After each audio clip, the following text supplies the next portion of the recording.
Cancer, hi, welcome to Mystic Queen PH. At ito ang inyong weekly reading for April 6 to 12, 2026. So this is a general reading. Pwede ka makarelate, pwede hindi. Just take what resonates. Another reminder, I will not message you or follow you para mag-offer ng services. So mag-ingat kayo sa mga fake accounts and scammers. Okay? So kung gusto niyo yung private reading, just go to my website, mysticqueenph.com. Or pwede kayong diretso na mag-book sa aking calendar. Link on the description or sa comment section. Okay, Cancer, let's see. What's the energy? April 6 to 12.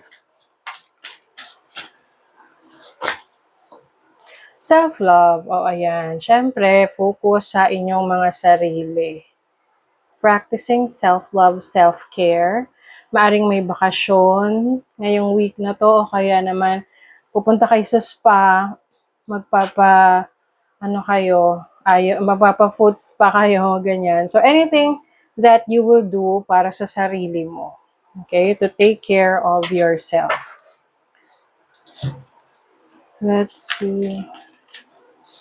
What else? Okay. Support. Ayan. So, people are supporting you. Yung mga taong naniniwala sa kakayanan mo. They are there for you. I also see na may nag-aalaga. No? Meron talaga nag-aalaga para sa'yo. Na laging nandyan to assist you, to give you the support that you need. Lalo na kung kayo ay going through something, no? Kayo may pinagdadaanan ngayon. So ngayon, ang iniintindi mo, sarili mo, and there's also someone na nag-aasikaso sa inyo.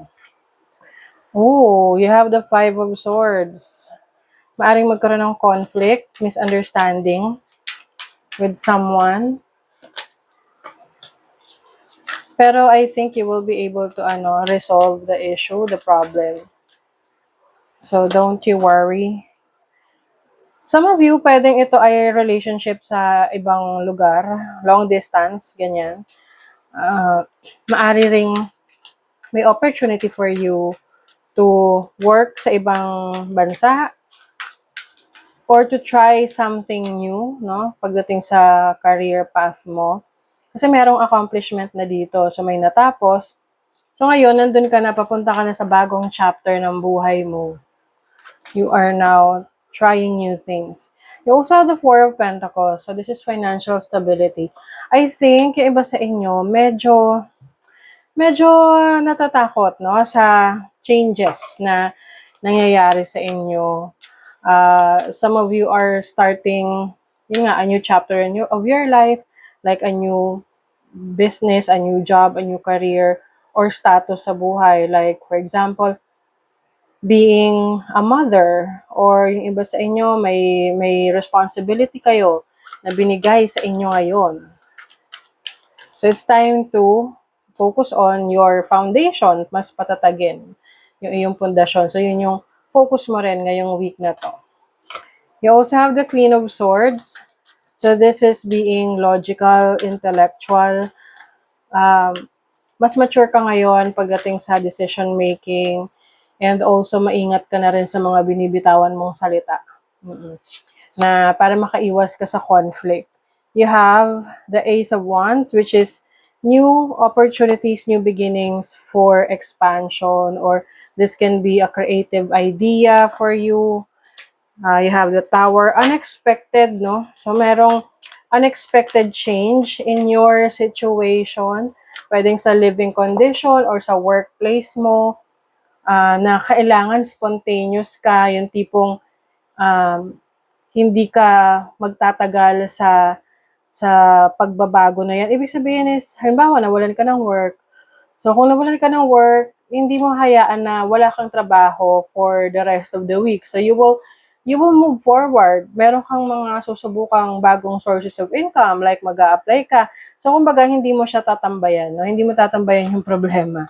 You have the High Priestess, so you are very much connected to your instinct, to your intuition. Yan yung pinakagabay mo, yung higher knowledge or inner knowing mo that everything is going to be all right. So, some of you, meron kayong dealings or relationship with a woman with dark complexion or dark hair. So, this can be a significant person sa buhay mo ngayong week na to. Guaranteed success. O, diba? Ano man yung ipupurso mo. So, like what I mentioned kanina, you have the support that you need. Maaring yan yung sumusuporta sa'yo ngayon. Yung person na yan. News is on the way. So, merong magandang balita darating. May kinalaman sa in-effortan mo, trinabaho mo, na magbibigay sa'yo ng guaranteed success. For example, nag-exam ka. Tapos, itong resulta, parating na. Resulta ng exam. Or anything na in-applyan mo, na naghihintay ka ng results or balita. Okay, so that is your reading, Cancer. Thank you so much. See you again.